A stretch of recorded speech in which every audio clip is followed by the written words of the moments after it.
Yes, recording has started. Okay, and we'll have to figure out how to make this recording public. Part of the reason we use WebEx is because it's really hard to get Teams recordings onto the interwebs.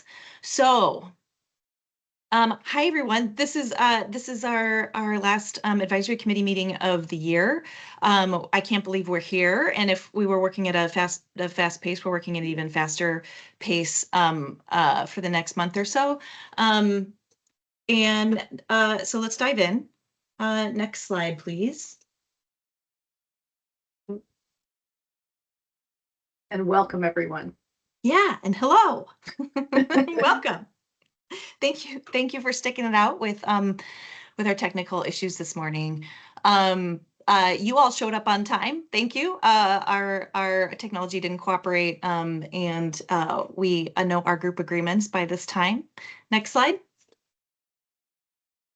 We don't have to go over WebEx because WebEx is not working. So next slide. Today, this is what we're going to be doing, although a little bit later, and so we'll try to make it for the time. I have a few updates to give you based on what opportunities for feedback as we cruise into the next month, as well as, that should just be meeting dates for next year, not January meeting dates. And then I'm going to open us up talking about a little bit about the goals that the commission has to make in April. We haven't really talked about that together. So just a few minutes on that. And then we're going to dive into discussion. I really hope people were able to watch the commission meeting of last Friday so that we could actually have time for discussion today and get to all your questions and record your questions that we can't answer. The entire sets of the project teams are here today to do that. We'll start with the workforce folks, and then we'll end with the inventory folks. Next slide. So I had sent you some draft methodologies for your review if you were interested and able. That will also be an appendix in the draft final report and the final report. So there's more time to provide feedback, but it's a long document, and know that each of you kind of have a special area that you might be interested in looking at and reviewing. And so we sent that to you. And preliminary feedback is due today because we'll be looking to put all that together and publishing the draft report here pretty soon for public comment. And of course, more comment can occur during public comment on the entire report, not just the methodologies. So you'll have two opportunities for feedback or listening to. If you digest better listening to presentations rather than reading, there's a public webinar that will occur on December 5th. It will be 2.5 hours long, and it will be the longest presentation to date on what has gone into the inventory, reporting back on how it was built, the methodologies, the results, and some preliminary interpretation on what kind of the inventory numbers mean. What you heard and listened to for last week was just part of the results, and they were preliminary results, so the numbers may adjust slightly. And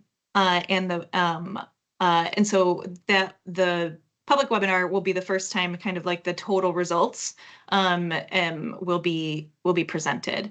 The team will be back at the commission to talk about total summary results as well as some recommendations and next steps and improvements to the inventory in the future. The next iteration of the inventory right now is due December 1st, 2026. So Jason and I will be diving right into incorporating feedback and things we couldn't get to and seeing if we can do some of what we couldn't do in the last 6 months. Again, the public comment period is December 5th to 19th. The workforce team will be joining us here today, but then also at the OCAC meeting on December 12th to talk about their final results and takeaways and recommendations. So those are opportunities. We really hope this group is so engaged. We really hope that you're able to continue the engagement through these avenues as well. Next slide. And then I'll take some questions in case you have any questions on that. Just wanted to flash the meeting dates that we'll be working on together in 2026. These dates and these meetings will focus on the goals that the commission will be establishing in April, and then really focused on the NCS and metrics work that is coming up. And you will hear from the NCS and metrics team for the first time in January. And these continue to be fourth Fridays. And if necessary, we will cancel, but I think we will need all of these because we're getting to the point that I know everyone is really interested and engaged in getting to. So wanted to flash those. You'll be receiving invites, maybe on WebEx, maybe on Teams, depending what we work out. Okay. I'm going to talk for a couple slides about the goals, but before I do, are there any questions on kind of just operations, logistics, and next steps?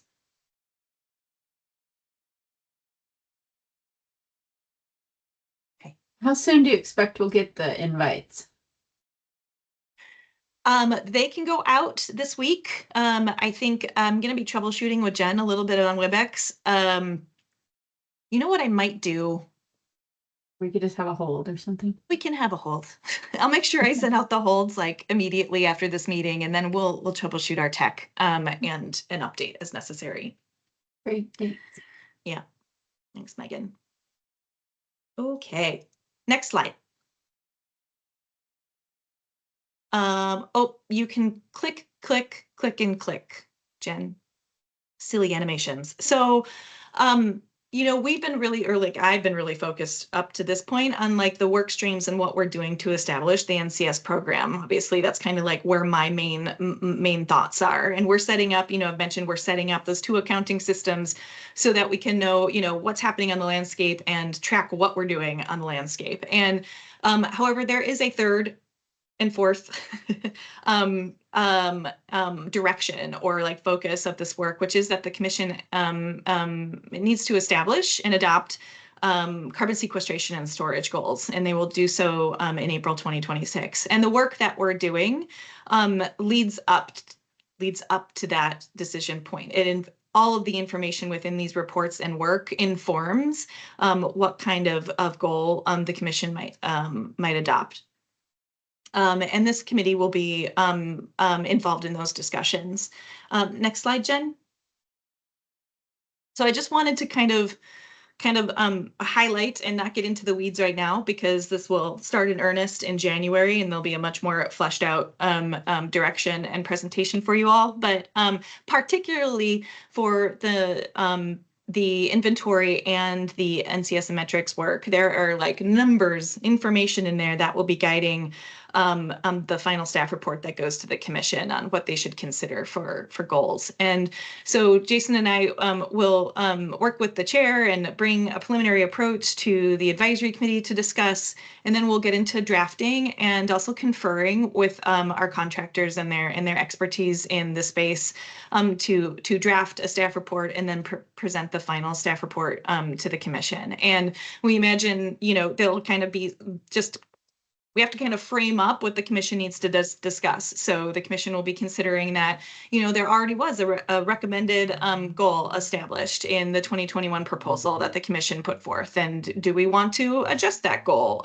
based on numbers we're seeing, or like how we might want to do that? So we're still really thinking about how we should best bring that information to you and how we might frame it up. But I just kind of wanted to give you kind of a forecasting or foreshadowing of kind of of how you'll be involved in the goals work. Chair, did you have anything you wanted to add about this before we move into project work today? No, thank you. Okay, great. Lauren? Yeah, hi. Sorry for the background noise. I'm traveling a bit, but I was curious, kind of going back to the feedback on the workforce study and the inventory and the public comment period, but seeing that the deadline for having it done is the 31st. I was curious what your thoughts were on how much the feedback would be incorporated into the final draft. Yeah, I mean, Jason and I will do the very best we can in order to incorporate feedback. If it's like majorly substantive or like something is wrong in the reports, that'll be priority. If it's like, hey, this would be really great, or a question that we really wish you could answer, that will probably be marked or reflected in like a recommendation section of the report. So we'll do our best to address all comments in both reports, and particularly for the inventory, since it's an evolution and it's going to continue going, and we have to produce another in 1 year. You know, everything that is kind of suggested will be taken very seriously. If not for this report, the next inventory report that happens in just 1 year. Workforce has a lot of additional questions already, like the project team, and we can talk about it a little with them today, right now, starting right now. Identified a lot of questions and a lot of needs and a lot of great next steps. And so I could see the workforce stuff. And of course, that depends. We don't have ongoing funding for workforce analysis or studies. So there's going to be a lot of recommendations that, if we're able to gather funding, or if we're directed to do another study, here's what we might want to do. So we can talk a little bit about that today, I think, starting right now. Any other questions before we do that?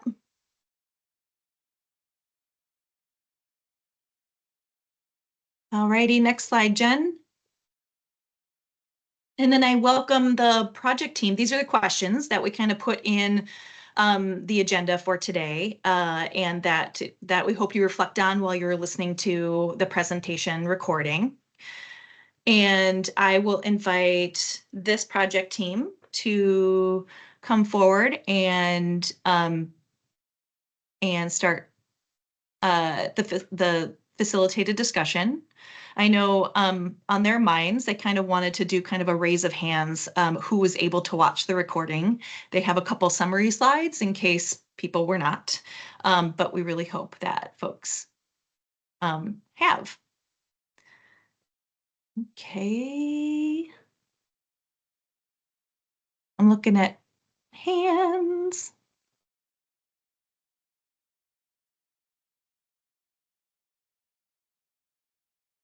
Liz, if I may, hi everyone, good morning. Yeah, I hi. see lots of hands. That's awesome.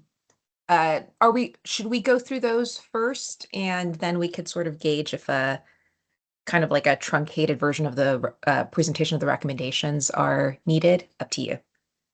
Yeah, no, I think the hands are indicating that they have they have watched the recording from last week. Is this Okay. Team, Okay. is this what you're doing right now? Yes. Okay, wonderful. Yeah. Gold star then. Yeah. Okay. So we can certainly start. I mean, I see Megan, I see your hand up first, number one. So maybe we start there and then go through the order as the hands go up. No, I was simply raising my hand because Liz asked us to raise our hand if we'd watched the recording. So I don't have any particular, I do have, I guess, okay. So should we just? Yeah. I'm not quite ready. I'll pull up my questions and comments, and you can go on to someone else. Okay. Okay, cool. If it gives people if it gives people time to get their thoughts together, certainly, Cynthia, if you wanted to open up with a summary gestalt, it might help people to kind of formulate their thoughts.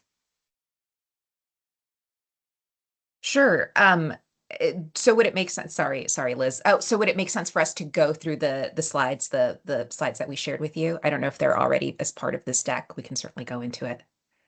Oh, please feel free to share your screen. Jen, if you could stop sharing.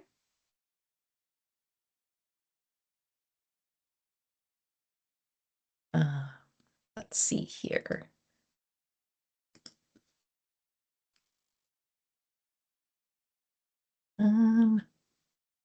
Sorry, I wasn't counting on doing this just yet. Let's see, present in Teams.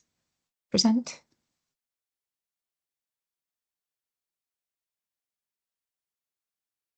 Can everybody see that? Wow, that's not the usual. Okay, well, we can go through that. That's all good. So hello, everybody. So we thought, just to get the conversation going and just kind of get a sense of just some of the recommendations and high level findings we presented during our last meeting. We thought we would do just condensed takeaways. So we're going to go in order of the draft workforce assessment, then a little bit on the needs analysis, and then a little bit on finding from tribal and Indigenous interviews, if that makes sense for everybody. I'm going to go on to the next slide. And Andrew, if you're in the audience, in the studio audience, this is your next slide. Yep. Yeah. Thank you, Cynthia. I'm ready to go. So we can move on to the next slide here.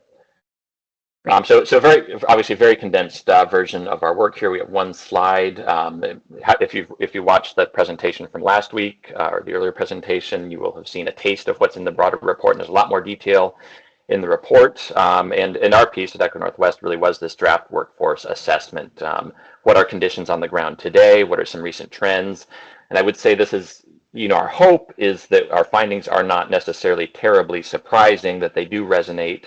But the goal here was to do something that Oregon has not done before, which was take an attempt to define and quantify the Natural Working Lands, Natural Climate Solutions workforce in a way that had not been done before. And so just wanted to paint that picture of that workforce, identify some possibilities for improvement and better support as inputs into the needs assessment and then the broader recommendations. So just very quickly, we went through I think a lengthy and detailed process to even define the industry and the workforce. This is in terms of concept, sort of an emerging idea to try to define the workforce. So we used a lot of fairly standard data sets and had to rearrange them in ways that made more sense for the actual workforce we're looking at.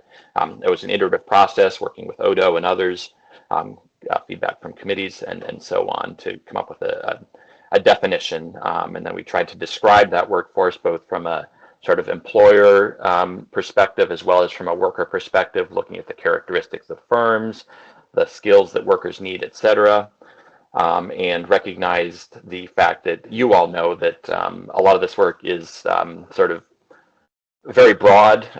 Workers work across project phases that we define in the report. From planning of NCS to implementation to maintaining. And so again, that feeds into our definition. We did a look at some regional differences in the natural climate solutions mix across the state. Obviously, the specific activities have workforce implications, but so do the wage levels. And there are some, overall, we would say that the industry has wages that are a little bit lower than statewide averages, but in some regions where we see large concentrations of natural climate solutions activity, wages are a little bit higher, but those differences have pretty important implications for workforce retention, recruitment, et cetera. We see by and large the industry we've defined as NCS, the NCS related industries are growing. This provides opportunities for workers in related fields to transition into natural climate solution roles with targeted training.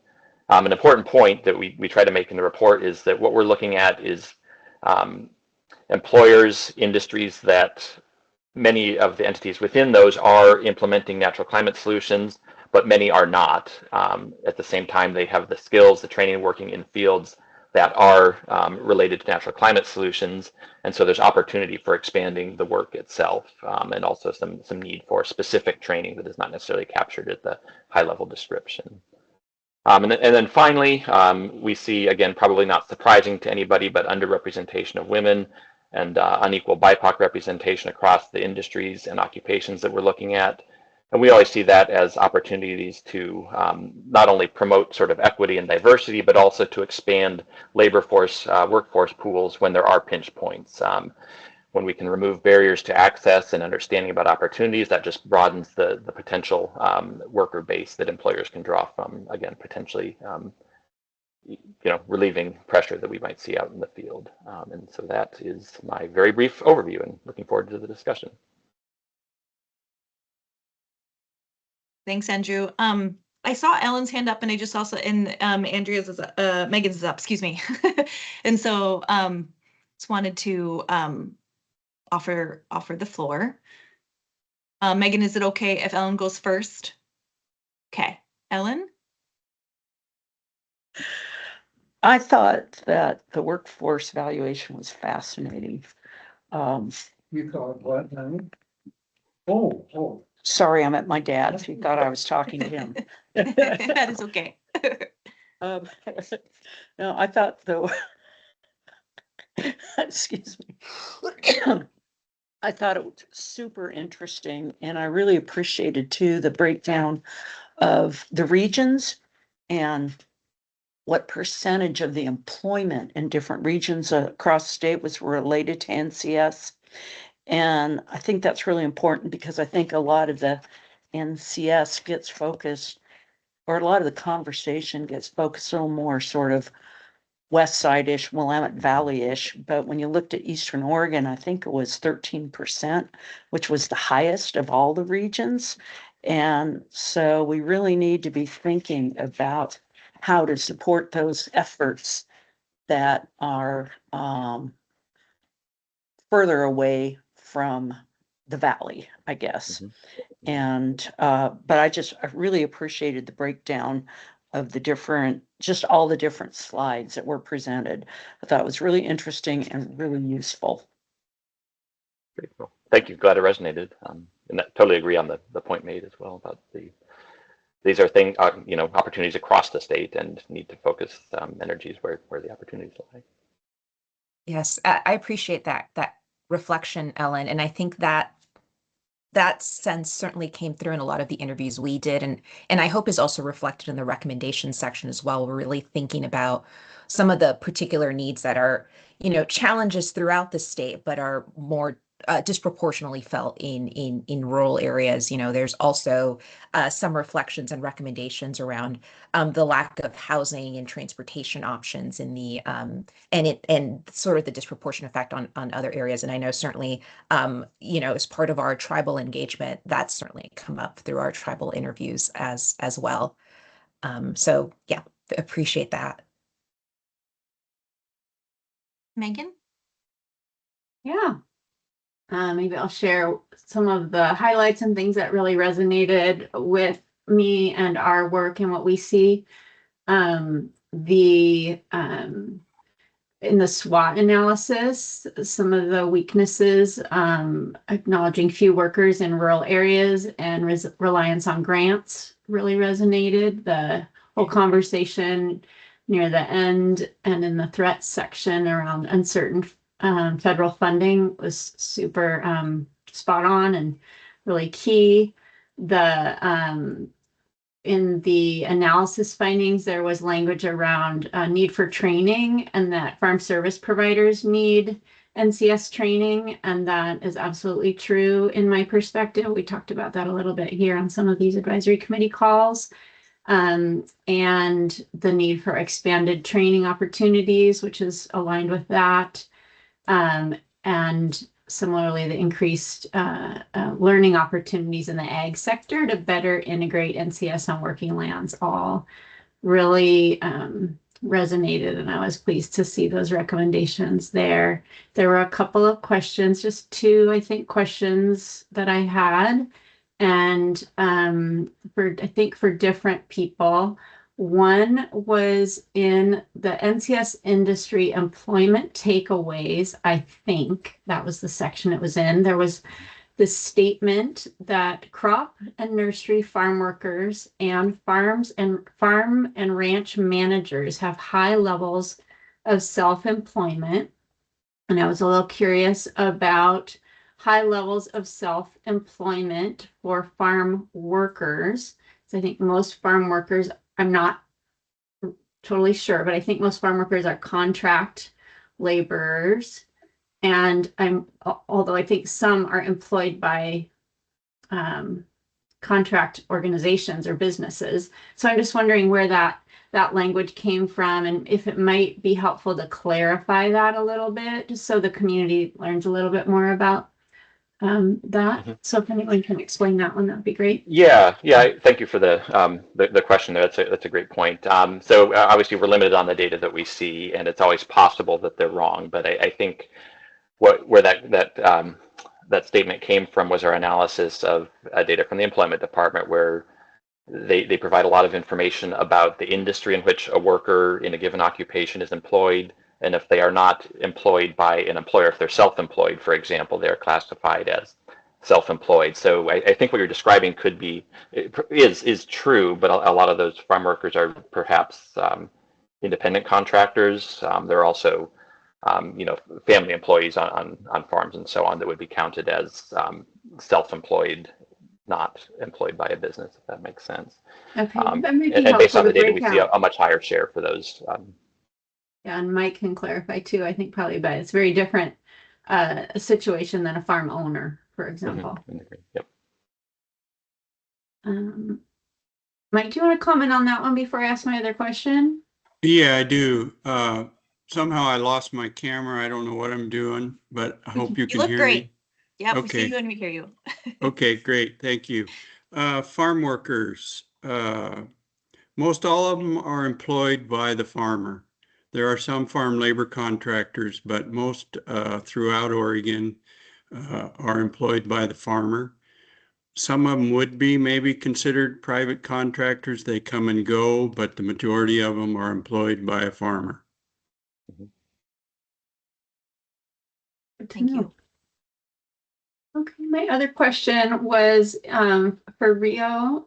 Rio, on the slide that I was looking at was slide number 95 in your presentation to the commission, which is probably a different number than in these slides, but it was in the section on barriers and gaps. And I can't remember what's section of that maybe it would have been part of, but it said farm jobs was under barriers and gaps on slide 95. And I didn't, I listened a couple times and didn't hear more about that. And I'm curious what that means. I think I'm this is- sharing slide 95, Right. just if that's helpful. Yeah, that was it right there. Okay. I'm curious about that third bullet So- down, fourth bullet down.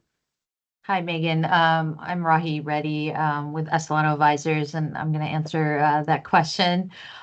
Yeah, so in terms of barriers and gaps, when we look at farm jobs, and it was also reflected in the quantitative analysis, we're looking at probably on the lower spectrum of wages, benefits, and working conditions.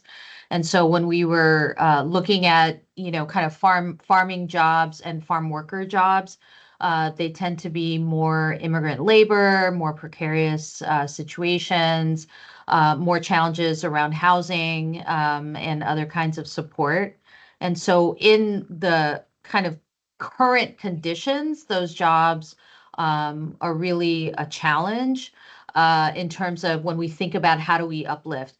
But that is current state. And so in the analysis, we do offer additional ways to improve those conditions, upskill, and also honor the knowledge and the know-how and the lived experience of those workers in this NCS sector. And so I think we see it as a barrier, but we also see it as an opportunity when we think about training and upskilling and credentialing and honoring the experience of these workers. I don't know if that answers it. Yeah. Yeah, Mike, thank you. Mike, did you want to? Yeah, that seems to be the narrative in Oregon. I've been working in agriculture almost 70 years now. I don't think it's really true. I think service jobs are more challenging. Tourism jobs are more challenging.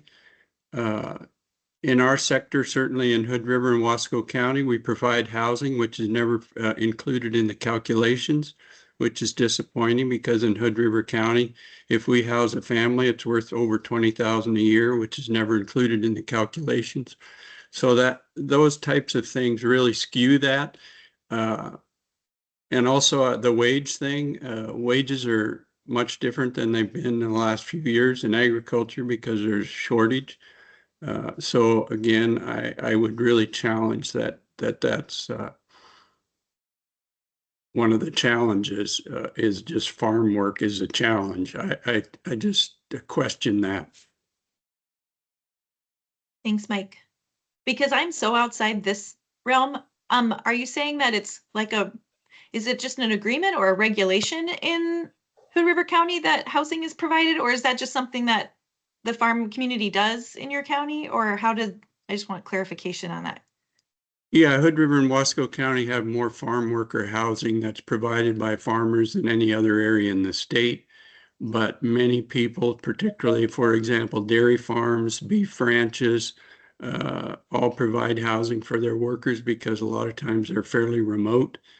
And also they maybe are on call at different times of the day, so they provide housing. So there's an awful lot of farm worker housing provided, which is really not cataloged and not in the calculations. Thank you for that. Rahi, did you want to speak, or can we go to Nikita? Well, I just wanted to add, I don't think this is, I think the study is really trying to look at the total picture. And so all things can be true. One thing I would point out, and we will include a citation for, is there was actually, the State Housing Services did conduct a farm worker housing study, looking at just a whole array of improvements that need to be made and investments. And that was a study done by the state. So I think there's opportunities for improvement across the sector. But I think what cannot be lost is that these are great opportunities for entry into these fields. And as we invest more to upskill and to invest more in honoring the experience and knowledge of these workers, we can see career ladders for them across the spectrum. Thank you for that. Nikita? Hey there, can you guys hear me okay? Yes. Yes. Awesome. I apologize. My camera does not work with Teams for some reason, so I apologize. I'm just off camera for today. I just really wanted to, I wanted to put out there, I agree with Mike. There is some kind of interesting, nuance where there's a lot of big farmers. I personally work with Gearing Farms. They're over 680-acre farm out here at Berries in West Salem. And they provide housing for their farm workers. They've provided a very stable living situation for all of their farm workers. They've actually all been there for over 20 years. And they just sold 600 acres, and they actually made sure that those farm workers were going to be taken care of in the process of that transition of ownership, which is also really cool. And I think that there is an opportunity to really kind of dive deeper for that. But I do agree with Mike in that sense, but I also just really wanted to put out there, I really appreciated that slide 95 during the committee discussion. I can't emphasize enough that pathways provide access to these kinds of jobs where we're able to actually elevate a person's livelihood. I personally was in a wetland restoration program in high school, and if I had the proper pathway and the proper support, I feel like I would have been able to utilize the scholarship that I accumulated through that program, but instead I just didn't know what to do with it. I didn't have a clear pathway. I just didn't have the answers that I should have had to be able to perhaps proceed into that pathway of workforce development. So I think that it's a really significant piece to be bringing to the conversation. I think that's a really unique piece to be bringing when you're talking about the future of agriculture and the future of sustainability and the workforce development here in the state of Oregon. So thank you all so much for really bringing that up and highlighting it, because it is so very much important. And also just the representation of represented women in BIPOC communities. I really do appreciate that. Thanks, Nikita. Ellen? I was thinking about what Mike said, but also thinking about the ranching community, because I think the ranching community is kind of different from a lot of the ag kind of stuff you're talking about. And in first of all, my experience, the ranching community, which is much of Eastern Oregon, they provide housing. But the other thing is most of the ranch hand type people I know, in terms of moving up the ladder, what they want is their own ranch. They don't want to make a living doing, carbon solution stuff. That's what their goal is, and to manage their ranches in appropriate ways. So I want to make sure that that doesn't get lost. and with the assumption that folks are, trying to make better wages and all this kind of, that's a lot of the main goal. For the ranchers, of course, that is part of it, but a lot of it is they just want to learn to be good stewards and get their own ranch. That's a good point, Ellen. Different. Oh, I'm sorry. I thought you were talking to me. Thanks, Ellen. Jasmine? Hey, Cynthia and team. I just wanted to reiterate what a great overview of the analysis that was at the OCAG. Just a quick question for you. I'm just curious if you were able to get a finer breakdown of focus areas within the occupational employment graph that you have here. And what I mean by that is, like, for example, hydrologists, like how many of those hydrologists are specifically focused on wetlands or forest lands or croplands, right? I assume some of those would be obviously cross-cutting, and I'm sure that's an assumption that you made. But I just think that having that kind of focus area breakdown would help illuminate where additional gaps may be in terms of employment for specific, areas. But yeah, if you could just speak more on that, that would be wonderful. Yeah, great question. And this is one of the, I think, more important limitations to the data. Besides, there's a lot of discussion of the codes don't necessarily align with what people say in the field, but I think in terms of understanding the gaps and so on, we don't have any information at a much finer detail, so we can kind of count the number of hydrologists that are employed in the state of Oregon and by region, but don't know exactly what they're doing. And I think, to some extent, the focus groups and so on can identify within, wetland restoration or whatever, here's where the gaps are, but the current data does not allow us to break it down much more finely. And we do know, and so there's no sort of, for example, wetland restoration industry that we can point to.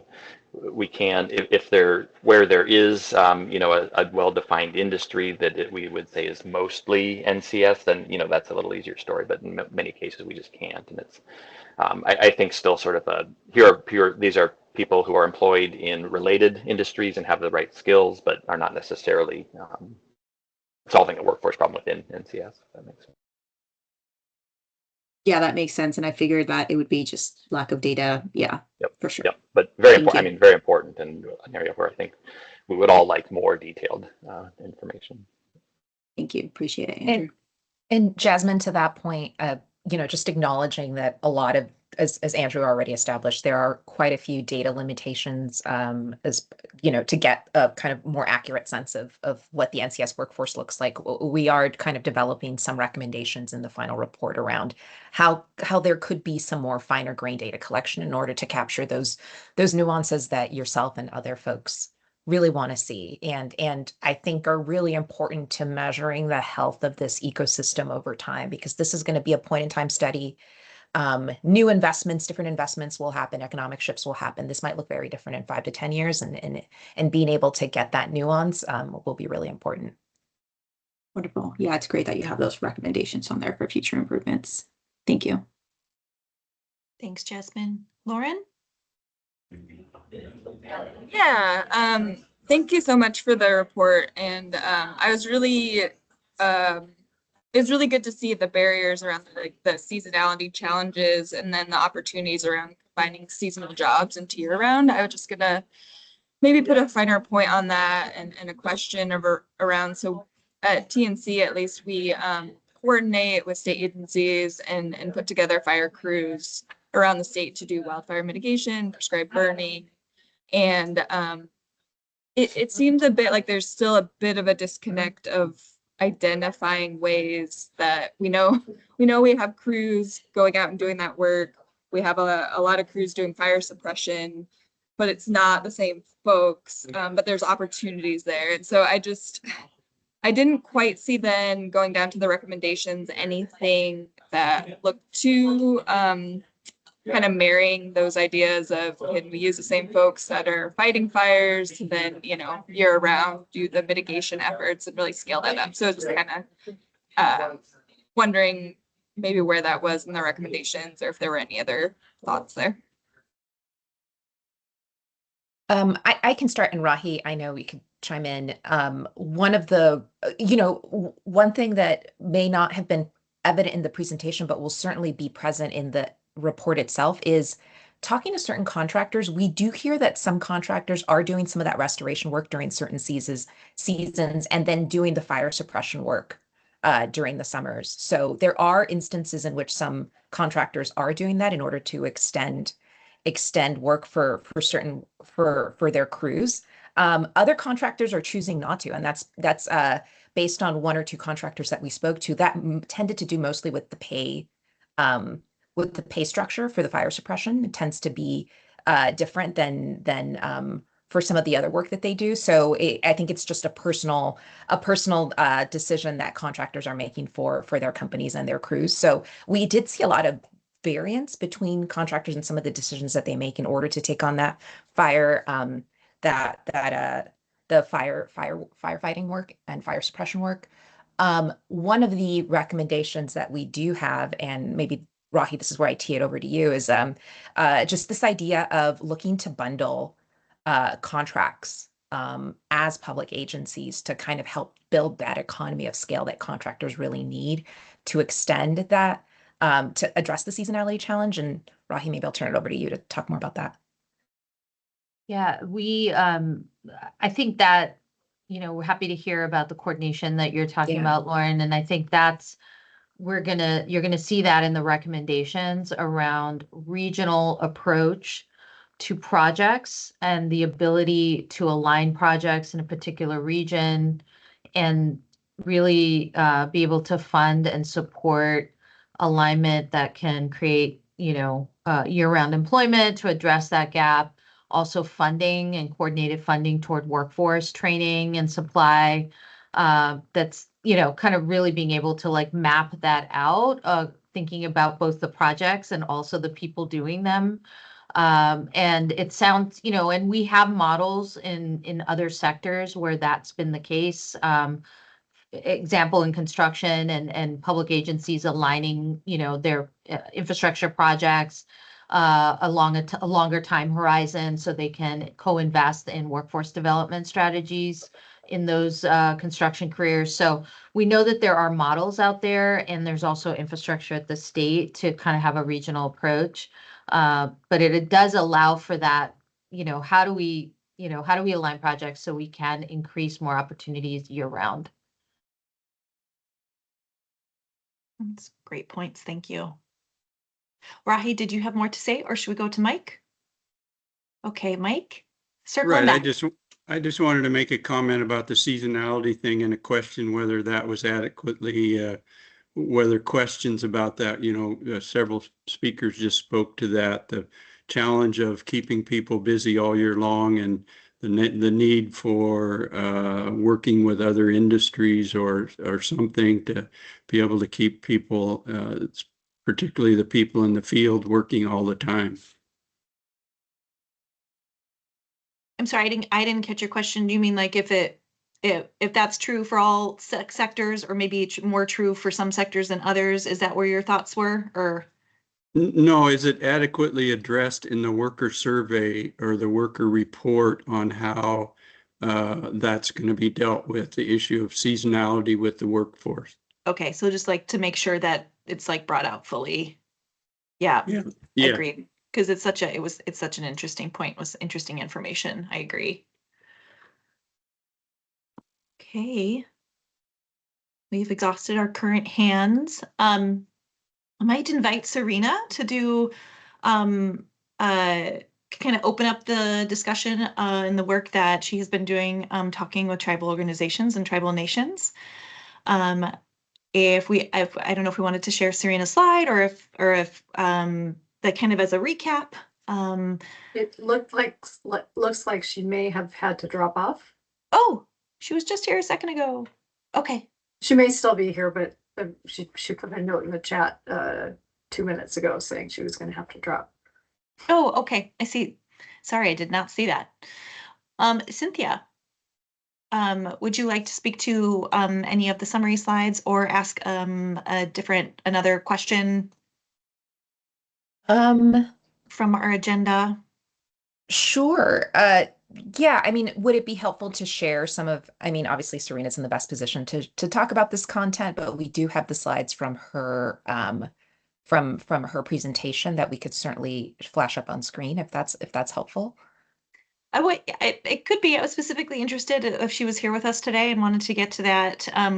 I think perhaps focusing on the questions that we provided folks, I can share that real quick again. We've been kind of hitting them as we have been running through.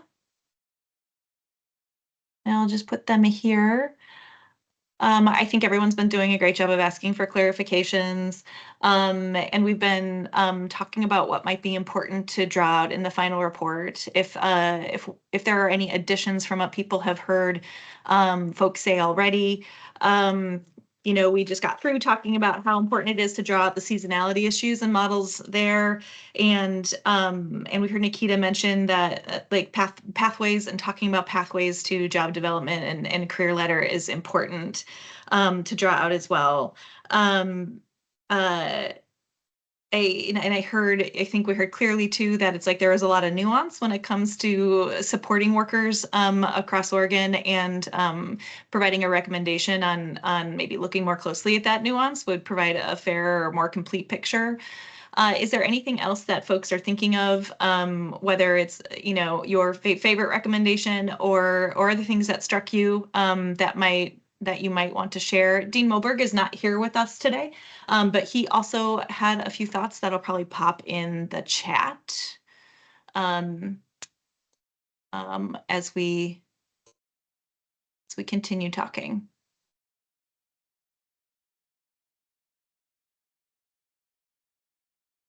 Lauren? Yeah, I apologize if this was addressed. I was kind of curious if there was going to be any level of like prioritization or like near term versus long term actions as we look at all the recommendations. Just kind of curious how that was going to play out. That's a really great suggestion. Yeah, that is certainly something that we could chat with Liz and figure out. I do think that's really smart, and certainly as the consultant team that's been gathering a lot of this information, I think we certainly have some pretty strong recommendations as to what things might be able to move first, especially given, I think, what I heard earlier about whether or not there's ongoing funding to do this sort of work. Like maybe there is some kind of low-hanging fruit type of activities that could be accomplished. So that's certainly something that we can think about. Yeah, I think too, we were just talking yesterday about how to organize those recommendations, near term, long term, versus like who might be in charge of those recommendations. Is it the state? Is it decision makers? Is it agencies? Is it partners? And so thinking hard about how to draw that out in a clear way. So thanks for that, Lauren. Yeah. David?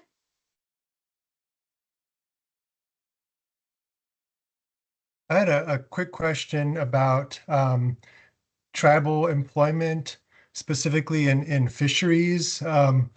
We have quite a few people employed in Northeast Oregon and through the Nez Perce tribe and Umatilla tribe and other tribes too in fisheries work. And I was just wondering, I didn't see that in the key occupations. I wasn't clear where that would be.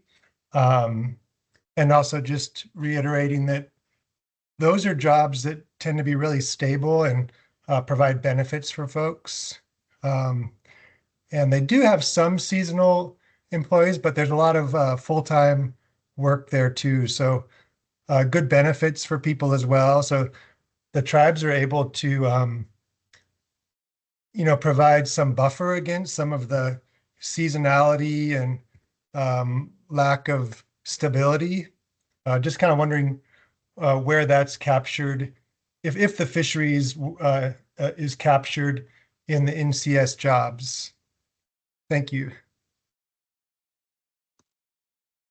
I will say, and I think we do cover fisheries in our study. I have to make sure I understand from Andrew on the quantitative analysis, but on the point around tribal employment, this is really an excellent point you're raising. And Serena, if she was here, will, could speak to this. We just spoke about this yesterday in our session on the focus. We're going to have some tribal recommendations are incorporated into the recommendations, but we're also going to have kind of like a pullout of that, of really talking about tribes as employers, and how to incorporate that perspective in this, and especially as Serena will say, in some places are like the main employer in a county, and so what are the opportunities for tribes as employers to kind of elevate what they're doing on these jobs, but also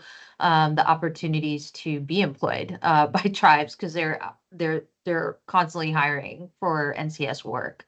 And that's been the experience in our interviews. So thank you for raising that. Thank you. Thanks, David. I'll offer before we closed the discussion today. I put Dean Moberg's feedback in the chat for AC members to acknowledge and capture for their own thoughts. I think that he really spoke to bringing out and rather what state agencies could do, or what agencies, local and state government could do as far as standard contract language. And I thought that was a really good point. He also, in spirit, joins in on the housing discussion. And his last point is considering offering stipends for participants gaining their first entry into work, was, I think, really helpful. So I just wanted to make sure that members saw that and the project team saw it as well. Great. Okay. Thank you for the really robust discussion this morning. It's exactly what we were hoping for and need as far as your thoughts and reflections, since you all are in the world doing the work. It's incredibly helpful to gauge where we're at. Team, do you have any final thoughts that you'd like to share or impart as we wrap up the discussion? I think that I will share one thing. I do think to all of these questions, we really want to see this study really be utilized. And one of the recommendations you'll see, and I'm curious, how it will land for you all, is having a central kind of coordination hub at the state around NCS workforce specifically, and being able to look across, all of these recommendations and like a plan with someone responsible for it, and then the funding to follow.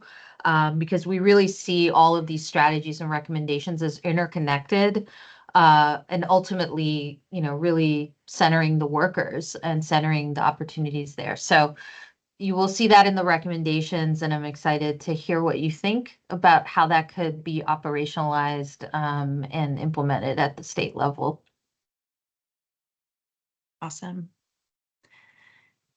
Thank you guys very much for joining us today and being here for discussion. It's been an awesome project to be involved with so far. So exciting that we're getting to the point of putting it all on paper. Thank you all.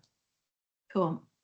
Okay, we're gonna switch gears next to some very technical stuff, as you all know and have been in with us for the past 6 months. The inventory team is here to discuss what you all heard at the commission meeting while you were watching the commission meeting recording.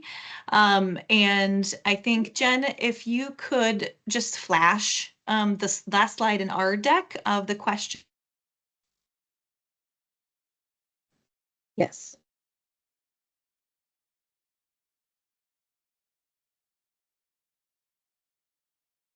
Liz, you're currently frozen, so you might want to go off camera if you can hear me.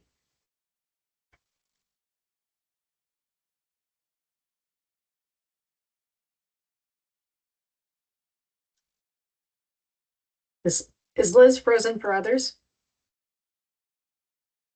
Yeah. Yeah. Well, hopefully she can hear us, and she maybe will go off camera. But I think, you know, if folks are ready to, I think we just wanted to open the floor and have folks ask any questions or clarifications, and then we can go to getting feedback. I think we had, Jen, can you advance one slide? I think we had some slides from setup slides.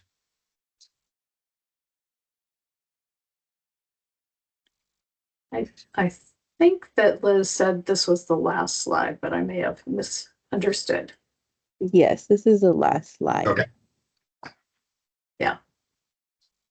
We're banking see. on you having seen, listened to the previous webinar. Yes, which looked like folks had. So I think I saw Jonathan's hand first. So you have the floor.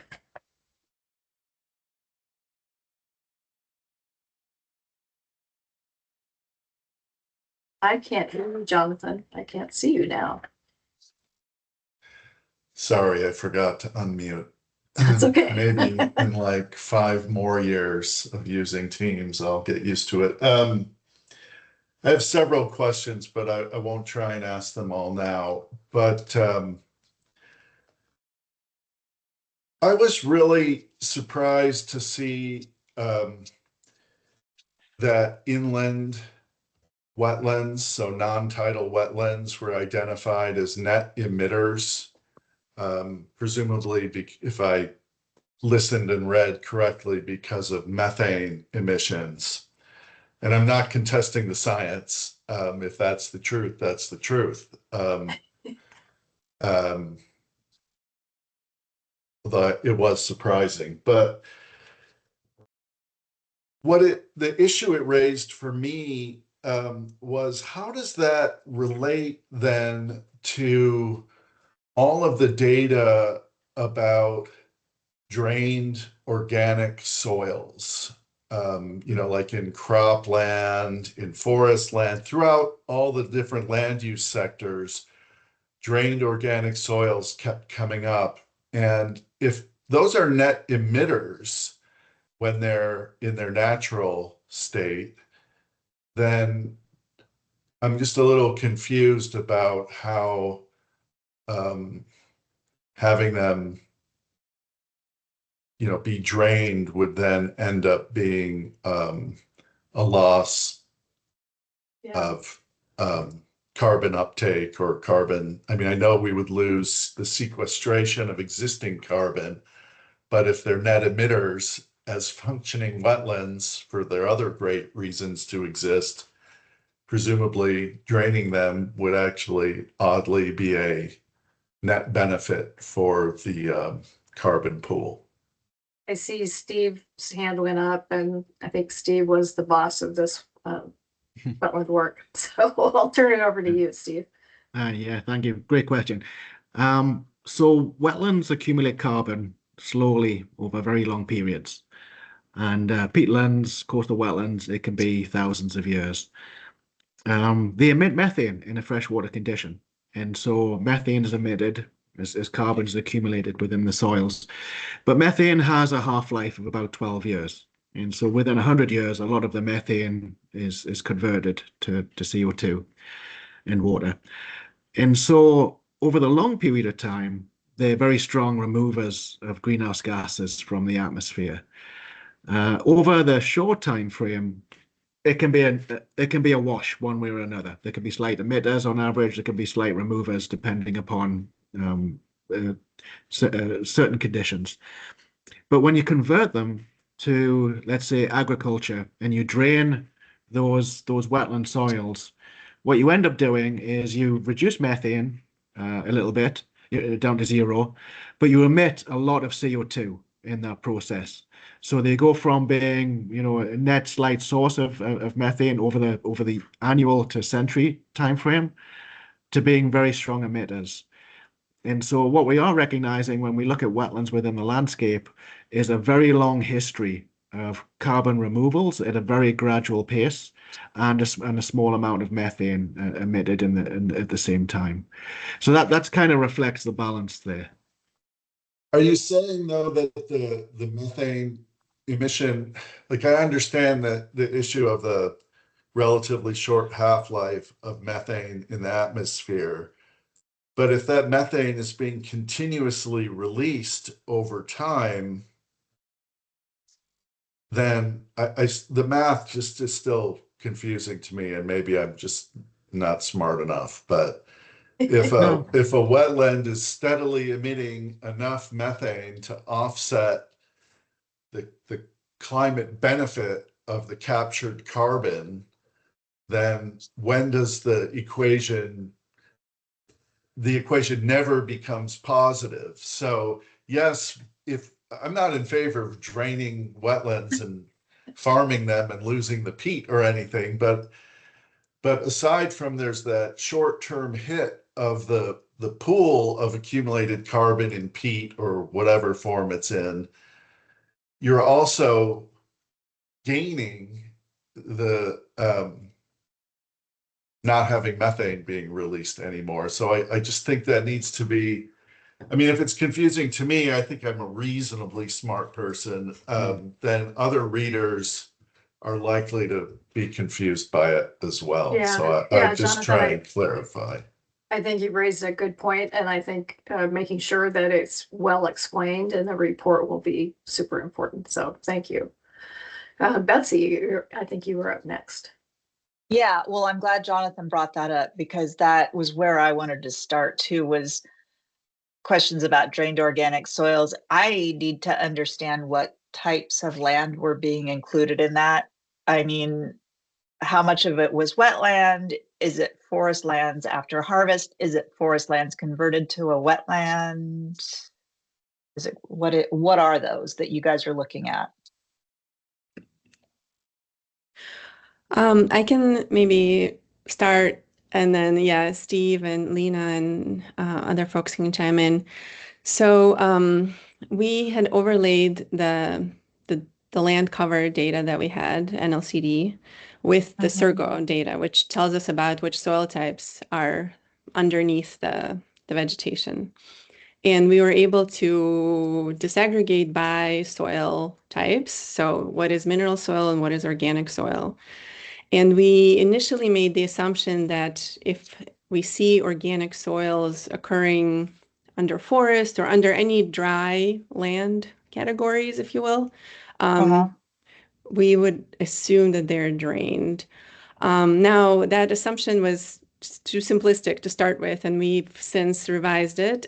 So I think we can certainly more safely assume that for cultivation or for developed land, those organic soils have been drained. But we are revising the assumption that under forests or natural kind of vegetation or in rangelands and grasslands, that drainage they're probably not drained. And the limitation is using the kind of data on land cover that we have available to us, essentially, because most likely those are misidentified wetlands rather than forest or dry forest or dry grasslands. And so I think those drained organic soil emissions on forest and grasslands were an overestimate in our initial preliminary results, and we will adjust that assumption. We are going to try to gather some more intel from folks on the ground about maybe if there is drainage and to what extent there is drainage on these land types.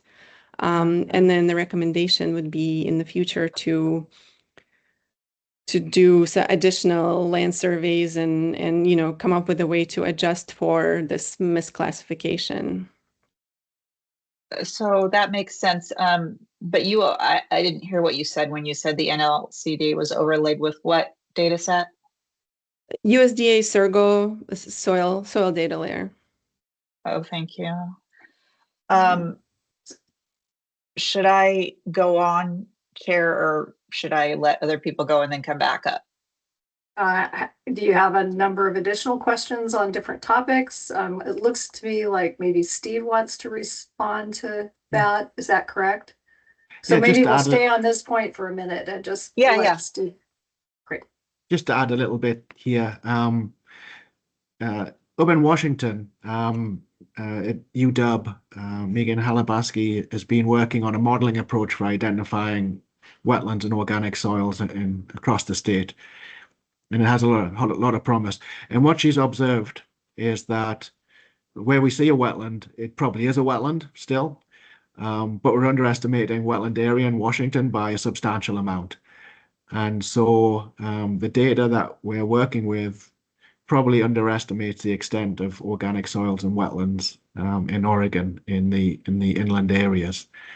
And yes, and I agree with everything that Olga said about how we're looking at this. If it's under a natural system, it's probably still wet, and that's why there's an organic soil there, and that would tally with what Megan is seeing. But if it's under a converted land, when you convert it, you usually drain it, and so it's probably in a drained system. So that all seems to make sense to me. Thank you. Great, thank you, Steve. I think, we've got a lot of hands up, so I'm trying to decide, maybe if you could hold additional questions and then we can come back. That'd be great. Yeah, that's fine. Dean, you're up next. Dean? Oh, sorry.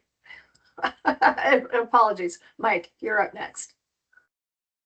Yeah, the thing that struck me when I watched the presentation this morning was the decrease in storage on forest lands over time. And I would love an explanation of what's going on there.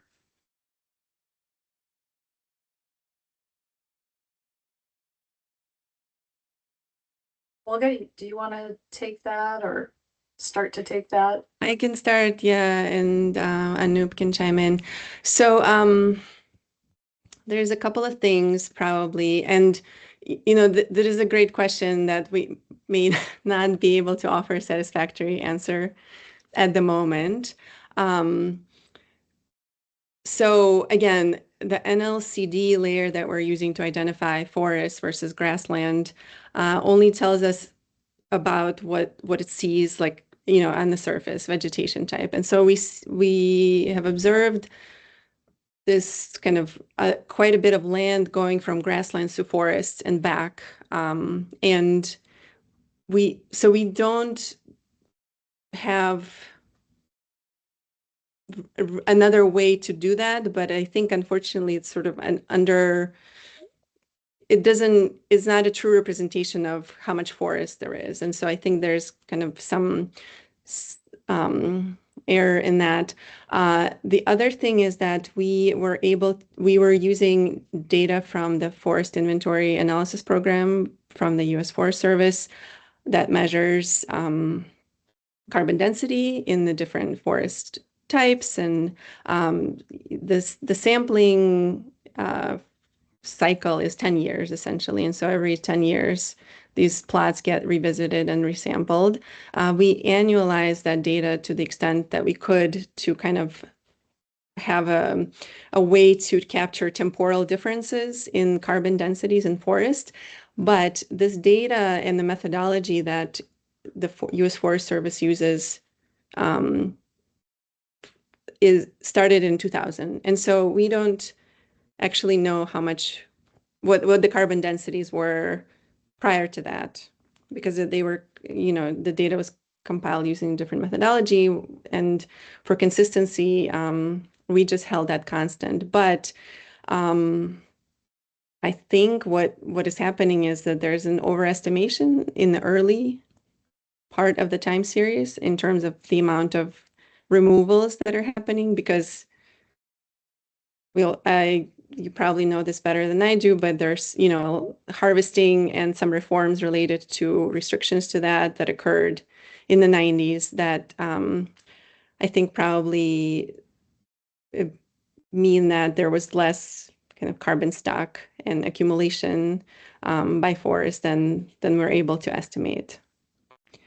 And that is my, at the moment, kind of interpretation, and Anoop, who run the estimates, may have additional thoughts to share on that front. Well, one of the reasons why the total the amount is showing decreasing is the amount of land area, forest remaining forest, that we estimated from the land use change data from NLCD shows a decrease in forest area between 1990 and 2021. So there's about, I think about 3 million acres that's different between 1990 and 2021, and that gives us, when we are calculating amount of the carbon accumulation, we are multiplying the carbon density or growth rate of trees by the area of the forest land, remaining forest land. When that land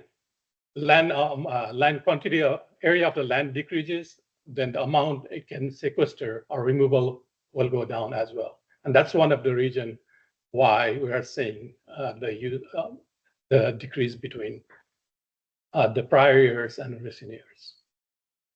Yeah, probably just one of the reasons. There have been a lot of changes. And I would just say this, as you heard, if you watched the recording, garnered a lot of interest from the commission. And, this study isn't really designed to answer questions like that,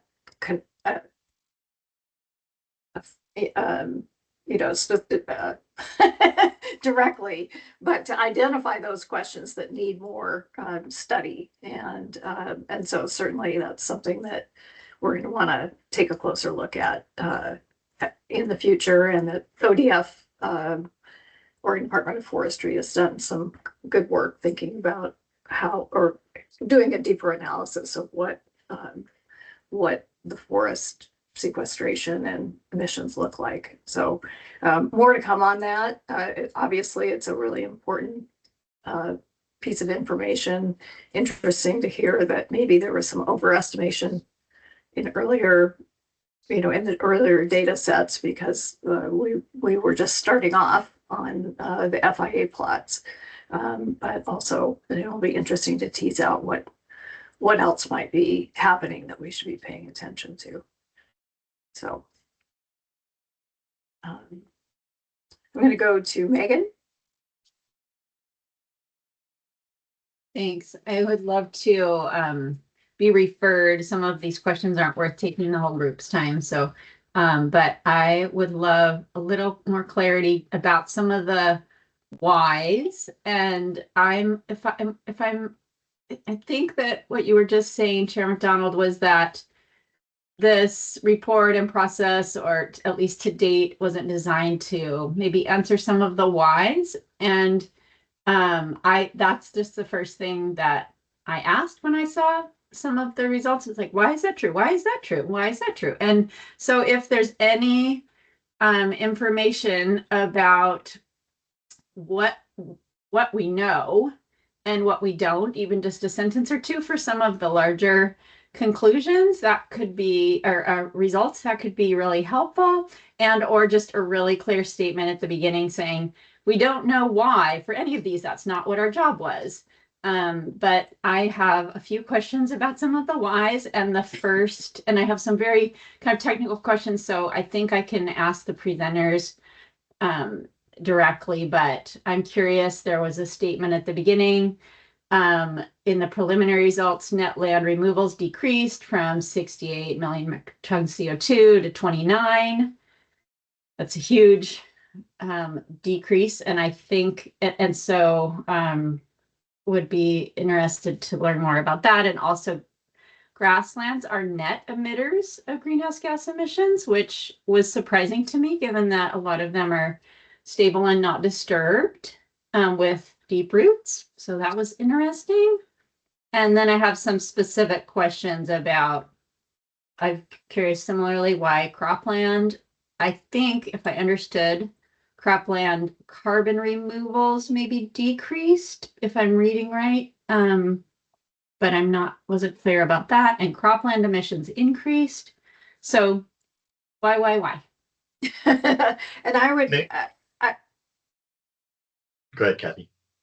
I would just suggest that we hold the why questions, because I think what I mean, we definitely want, it's great that you have these questions because that's exactly what this inventory was designed to, or that's one of the potential uses in the future of the inventory is that we can start to think about the whys and figure out where we want to focus. But, you know, at least today, it's super important for us to get input on what you saw in the report, what you hope will draw out, and then maybe, you know, assume that our in days to come or months to come, probably is a better way to put it, you know, we'll start assembling all the why questions and to try and figure out how to address those. But super important, glad you have them. It's great to see the inventory kind of spurring that, but would also love to get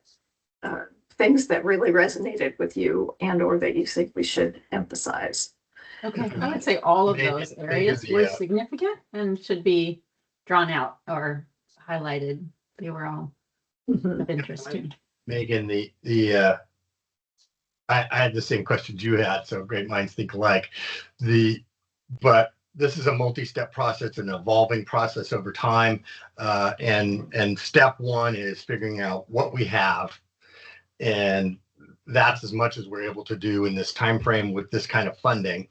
All those questions are super great because the why and what do we do about it and how do we meet and then what should the sequestration goal be and how do we do that are all the next steps that need to occur, and we'll be working on those over time. So they're totally valid questions, but right now we're just focusing on trying to figure out a snapshot. What do we have? Yeah. Jocelyn, we'll go to you next. Yeah, thank you. I was able to watch the presentation and downloaded the slides. For slide 39, the change in acres, I was surprised to see change in cropland acres was only a loss of about 250,000.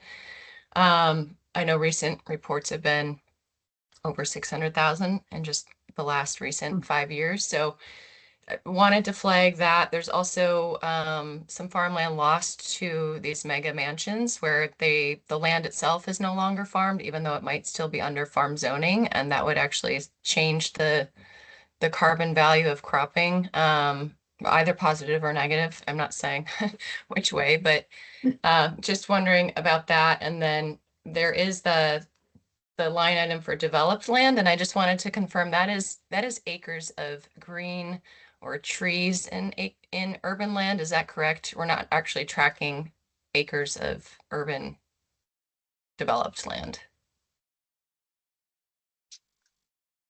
Olga? Yeah, I can address the development question first. So the developed, we're tracking all the land in the state, within the boundaries of the state, and we need to do that in order to be able to track land that remains in that same land use category as well as when it transitions. And so the NLCD layer has 4 subclasses of developed land, and one, and it's the largest one, is open space, so parks, turf fields, green spaces, but it also has low development, medium intensity development, and high development subclasses as well. So those all make up developed land. Open space makes up about 30% of that, 50% of that, and then low intensity development, so like single family residential kind of areas, that's maybe additional 30%. And then Okay. And so medium, for and the so calculation, I guess for the calculation, if those are included in the study for buildings and concrete, are you including emissions associated with those buildings?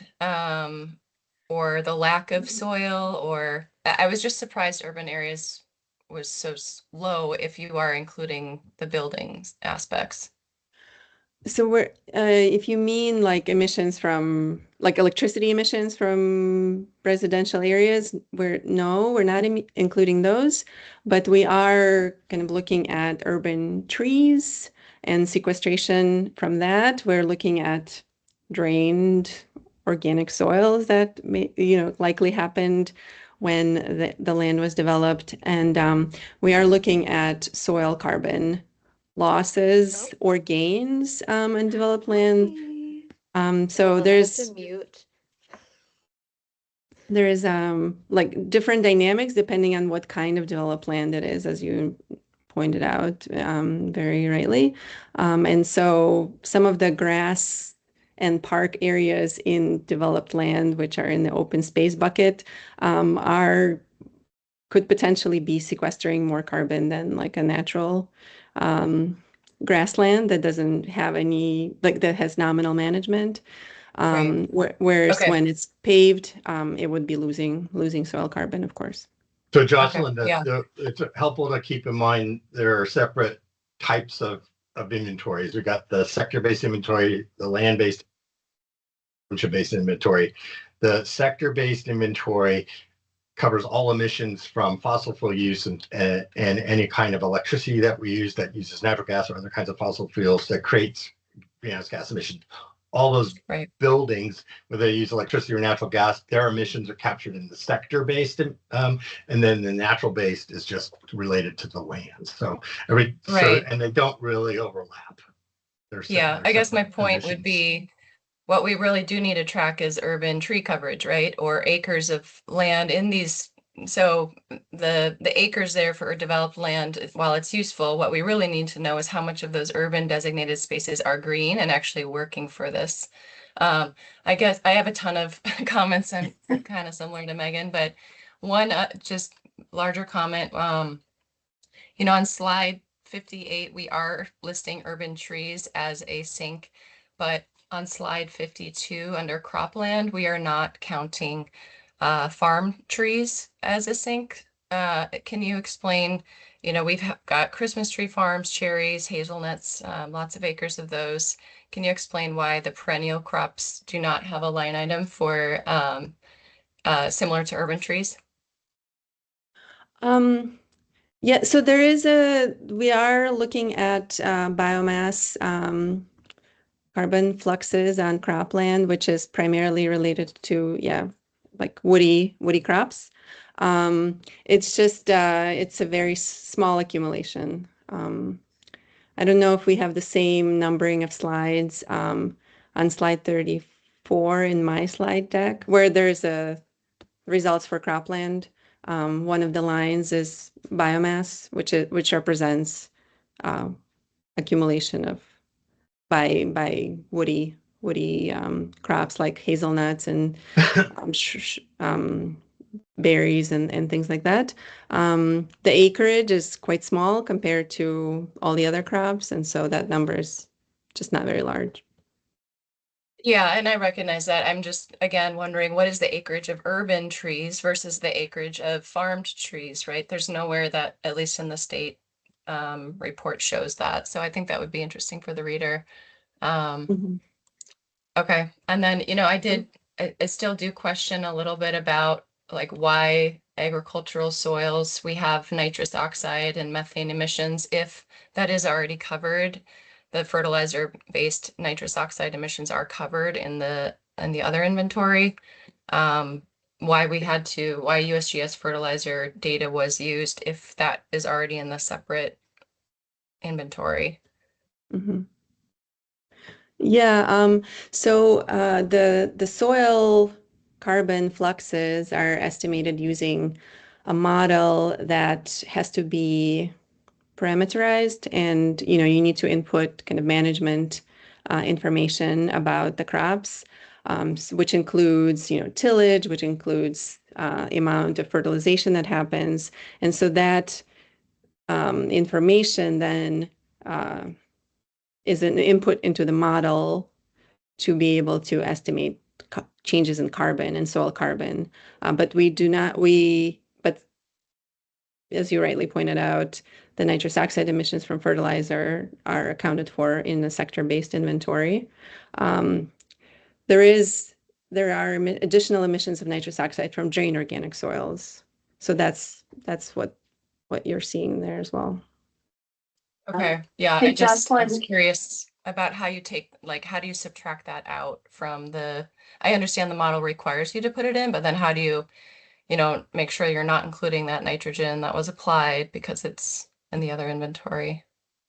Jocelyn, we're going to have to move on. One point I Okay, wanted sure. to make is that if you have a citation about the amount of cropland change in the last 5 years that you referenced early on, that I'm sure the team would appreciate getting it. Now let's go to David. Thank you. Quickly responding to questions 2 and 3.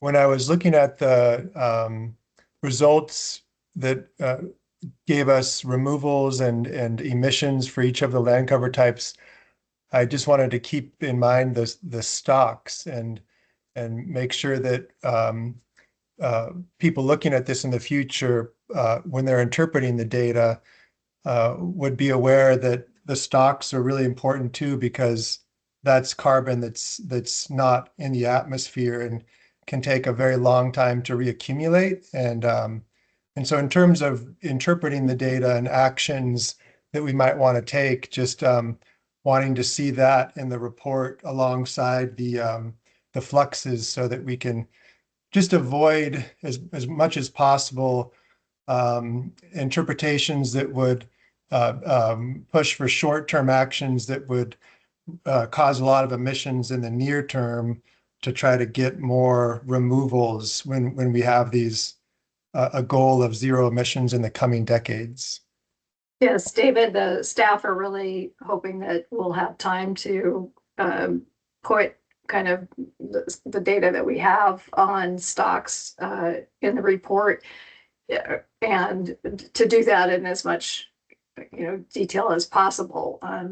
Certainly that it will be addressed in the discussion and highlighted, even if all the data sets might not be able to be teased out the way we have these. So we appreciate you bringing that up. Thank you. Okay, I'll go to Jasmine now. Yeah, thank you, David. That was a lovely segue to actually what I was going to raise as well. And something that Jonathan brought up earlier about wetlands being a source of emissions, part of that because of their natural cycles as well, emitting methane. But yeah, I just thought it would be really important to know as part of the report that, this is not or should not be a case for, degrading or destroying wetlands, that in fact, because of their carbon stocks, these wetlands, if they were destroyed, it would be, it would impact and would be terrible for the climate. So I think just noting that on there in the narrative it would just be an important point to put on there. I just kind of broadly, natural climate solutions are defined as being positive for for biodiversity and climate. And so any kind of a step that you take in the wrong direction would definitely take you it would not be appropriate for us to be advancing. But thank you for raising that concern. Kathy, while I also have the mic, I was curious if there was as well from the team any kind of insight on what is driving the loss of let's say wetlands or other land areas, forest land, grasslands, etc. Again, I think what's driving it is not, there's certainly some additional information that we can glean and that we are continuing to glean out of the inventory. But this is really kind of, as Alan said, kind of supposed to be an assessment of what, a first cut, and then, the whys, what's driving things is kind of what to come next. So yeah, I totally understand the scenario scope for the inventory. Yeah. So Jonathan. Thank you, Kathy. And I won't ask any more why questions, but I do have a question about in developed lands and how for tree cover was estimated, because I noticed reading the methods thing that you basically added, I don't remember the exact number, 17% or 13% was added on top of the estimation. Was that to make up for the 30-meter scale of the national land cover data? Because in our experience in the greater Portland region, when we moved from a 30-meter land cover to a 5-meter land cover or a 1-meter land cover, you get a much higher level of what you would categorize here as open space versus one of the, or just tree cover that disappears into the 30-meter scale of assessing land cover. So is that what that, whatever the number was, 13 or 17 seemed to be stuck? Is that supposed to help account for that? Or if not, how are you accounting for that? I understand why you have to use a 30-meter and a statewide layer, but I would just say, do know that those 30-meter estimates underestimate the amount of natural or semi-natural cover in developed areas. Yeah, so yeah, there's literature that shows that the NLCD tree cover data product underestimates, and actually the degree of underestimation varies depending on the kind of land it is and across regions. I was able to just use the state average and use that as an adjustment for everywhere, but it's probably different in different spots. It could be higher in some areas, maybe lower in others. So I'm not sure if the resolution specifically is the driver. It could be, but yes, that adjustment is made because it's known that that NLCD data product on tree cover underestimates tree cover. So, I mean, ideally, there is a kind of a state-generated data set on tree cover that can be applied in the future. And Jonathan, I would say the same thing to you. If you have any gray or published or gray literature that documents that, or even just you can pull out of your data sets, I'm sure that the team would be interested in having it. Thank you. Ellen. Okay, juniper cutting, and looking through the actual inventory report, juniper, I realize, is both can fall into forest and grassland, but there's nothing in the inventory that seems to really be able to capture that. It's going on thousands and thousands of acres in Eastern Oregon. It's not really a harvest of forest, but I guess it would end up as a conversion from forest to grassland. But also if it's in the grass or shrub subcategory of grassland, it just keeps grassland as grassland. And other things are being tracked, like grazing, irrigation, tillage, things like that. But I'm not seeing anything that's related to juniper cutting, even though it's going on such large acreage. And if it's considered a natural climate solution, seems like somehow it should be tracked as part of the inventory. I'll pipe in there just because I've been thinking a lot about some of the land management actions that the agencies take that we're unable to track right now just because of state agency data or landscape scale data, or and that is happening across the board, no matter what NCS you might look for. So one of the appendices in this report that just was working on yesterday is going to kind of list all the state data sets offered, and then kind of, it has a column that says, like, if this was updated regularly, or if this captured all the land management action, like, we could incorporate this. So thank you for IDing that specific action. And I think actually it might be really helpful to just, not thinking about the term NCS, but even thinking about like land management actions that, like, okay, what do we need to like organize ourselves in order to have the data that is useful to inventory methodology? And that is something the team has kind of like nailed into us as we've been working with them over time. It's like, yes, this is happening, but do you have a data set? Because that's the only way it makes it into the inventory. So thank you, Ellen. And yeah, let's keep track of all of that. And of course, we'll be talking to the NCS team about the very same thing and what kind of data we need in order to track that, even just on an individual action level, whether or not we track it in the inventory. So thank you for that. And I got my computer up and running again. I was going to say, great to see you.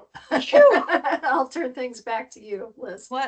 What a morning. Okay, so I forgot to mention at the beginning of the meeting that Jason is on his honeymoon, and he is the one that usually makes the Google Doc for questions that we can't get to in the meeting. And I heard Jocelyn say, and I heard Megan say, like, I have a lot of deep technical questions. Hopefully you are either sending that in the methodology and or you're sending an email to us. But also I wanted to offer the group, please put all these good thoughts and even please put even the why questions in the Google Doc, because certainly my mind is going there too. Like, why? And Alan and Kathy were totally right. This is a what project. And the reason we kind of broke it into the way we did is because we needed to get to the what. We needed to build a tool. It has limitations as far as why. But we need to know all the why questions that are coming up so that we know maybe where to point our analyses. Jason is a spatial GIS whiz. And so it's not that we couldn't do some of this analyses or that we couldn't work with other agencies to do these analyses, but we're not there right now. So please do put all your questions in the Google Doc that I put in the chat. It would just be so helpful. I'm gonna go to people, and oh my gosh, is it that there are no hands left? Thank you, Kathy and Alan, for taking over facilitation while I just totally fell off the planet. Maybe one, I just want to go back to Betsy because I think you put a question in the chat. Do you want to bring that? Or you had more questions early on and we kind of cut you off. Or if your hand's not up, are you good? Yeah, I put it in the chat. I think a little bit of it got addressed. I just wondered if there was any age class consideration given to the reasons that the forest removals might have changed. I think a lot of unmanaged forests probably have burned and not necessarily been salvaged or replanted in some cases. And I don't know if you can find out from the layers you looked at, like just how old and whether they're managed or unmanaged. I think that would be captured in the FIA plots, as well as, your reference to wildfire is captured in the wildfire methods to some extent, but that's me. Okay. I would like to see that in the report. Again, it might be limited in terms of why, but to the extent that we have wildfire perimeters and we have FIA data, I think. I can usually extrapolate from unmanaged forests to federal forests. So right there, I think is going to be part of the answer for the slower removals or less removals. Yep, I think land ownership is something that the team hasn't looked at so far. The commission did also mention that desire. Please, when you're looking at the draft final report during the public comment period, definitely mention those critical land ownership stratifications that you might like to see in the final report and or an addendum. We have, Kathy? I was just going to say, Oregon Department of Forestry in 2018 published a report on forests carbon that looks specifically at ownership and ecoregions. And so that's posted online, and there's some updated information that's coming. That's very true too. And thank you for the comment, Jonathan, in the chat. Thank you, everyone. So it's time to wrap up. Thank you, project team, for doing such an excellent job in answering all these questions. I'm very grateful and impressed with the attention and time you've all given this effort. It is so detailed, and we could probably talk for hours, actually. And I see people in the document right now. So thank you for adding your thoughts to the Google Doc. Olga. Yeah, thank you. I wanted to echo what Liz said, and having kind of all these questions that you guys have written down would be super, super helpful to have a kind of record of that, and we can address them to the best of our ability given the time. I also wanted to mention that part of the inventory compilation process is having an inventory improvement plan, which will be part of the kind of the output for this project. And there is a systematic way to prioritize improvements based on analysis of which categories contribute the most in terms of the magnitude of emissions, as well as the rate of change in these trends, as well as maybe priorities related to mitigation and kind of practices, technology, and those kinds of things. And so that will, once we have all the estimates completed, we'll be doing this key category analysis, and we'll be providing a list of improvements that then, together with Odo and the commission, we can aim to prioritize, and there will be plenty of things to be done to improve and continue to improve over time. So true. Thank you, Olga. Alrighty, everyone, it's noon. Have a wonderful Friday. Apologies again for all of the technical difficulties today. And thanks for powering through. Really appreciate your time, and have a good holiday season, and we'll see you in January. Thank you. Thank you. Bye. Attend the other opportunities to listen and provide input. Thanks.